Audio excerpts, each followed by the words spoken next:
Once upon a time in 2023, there was a Grand Slam in Tashkent which produced a great amount of high quality submissions, and we're going to have a look at those in this video here. And we're going to start off with a huge slam, resulted in no points on the scoreboard, but it injured his opponent, and his opponent was basically left barely mobile on his feet as the match continued and was unable to mount a good defense to this choke. See if you can spot the legendary judoka celebrating his student's victory here. The legendary Iliadis of Greece is now the Uzbek national team coach. Iliadis had some great results with this team, culminating in Japan's Saito being defeated in the super heavyweight final by an Uzbek star. Now we've just seen the Uzbek athlete here throw with a seonage from the sleeve grip. Now he's looking to finish off with juji-gatame. The Brazilian judoka's able to clear that leg off the head initially to begin to start an escape, but the Uzbek athlete just pops the leg right back over the top of the head. Now all he's got to do is extend the arm, gets that arm extended, finishes him off, and gives the coach another reason to celebrate. It wasn't all good news for the Uzbekistani team when it came to Newaza though. This French judoka Gobert has shown some pretty impressive Newaza skills.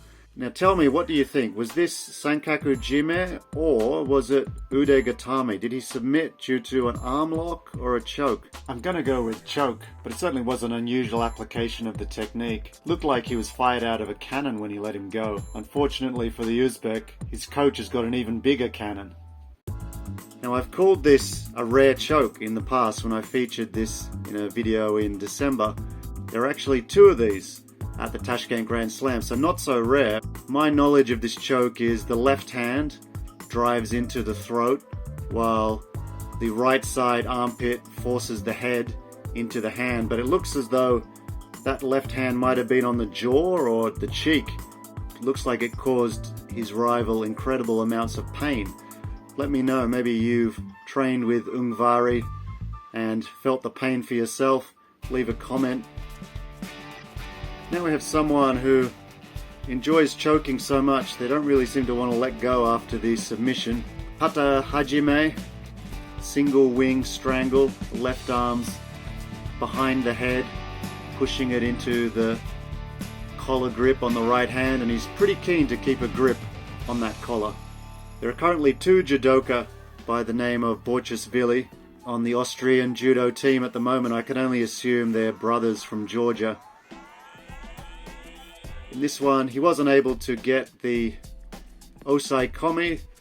His opponent was able to scramble, but completely left the arm behind, and initially looked like he was going to be able to fend off this juji-gatame attempt, but one of the BORCHASHVILI brothers switched things up by going to ude-gatame. So ude-gatame is a pinning technique, and it's often used against people defending the juji-gatame. Once osai komi is called, the player on bottom has no option but to offer up the juji-gatame and see if he can escape, and in this case he couldn't. And we're going to finish off with an interesting little leg strangle